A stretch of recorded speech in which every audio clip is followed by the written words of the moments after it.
కనీసం యాక్షన్ తీసుకోవడానికి నాకు మైక్ ఇవ్వమని అడిగాను. మేము నిరసన తెలియజేసి వెళతామని మైక్ అడిగితే మైక్ ఇవ్వలేదు. ఇవ్వకుండా మీరు చూస్తే మామూలు సంఘటన కాదు.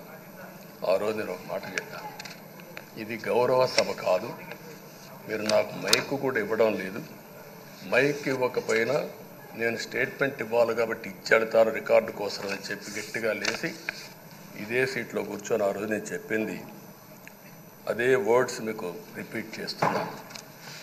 నేను స్టేట్మెంట్ ఇవ్వాలనుకున్నాను, మీరు మైక్ ఇవ్వకుండా చేశారు. అయినా నాకు బాధ లేదు. మళ్ళీ చెప్తున్నా, ముఖ్యమంత్రిగానే ఈ హౌస్కు వస్తాను తప్ప అదర్వైజ్ నాకు రాజకీయాలు అవసరం లేదు. ఇది ఒక గౌరవ సభ కాదు. ఎలాంటి గౌరవ సభలో నేనుండనని మరొక్కసారి చెప్తూ మీకు నమస్కారం. ప్రజలకు విజ్ఞప్తి చేస్తున్నా, నా అవమానం మీరు అందరూ అర్థం చేసుకొని నిండు మనసుతో ఆశీర్వదించాలని కోరుతూ ఈ సభ నుంచి వాకౌట్ చేస్తున్నానని చెప్పి వాకౌట్ చేసి బయట ప్రెస్ కాన్ఫరెన్స్ పెట్టాను. మళ్ళీ ఇక్కడి నుంచి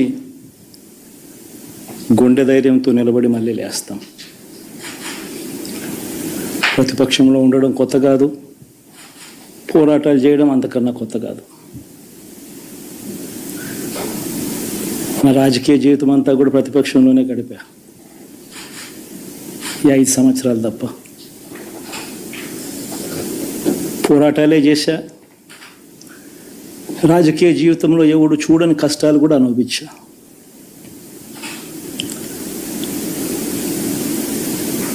ఇప్పుడు అంతకన్నా కష్టాలు ఏదైనా పెట్టినా కూడా సిద్ధంగా ఉన్నాం, సిద్ధంగా ఎదుర్కొంటాం. ఆల్ ది వెరీ బెస్ట్ గవర్నమెంట్లోకి వచ్చిన వాళ్ళకు.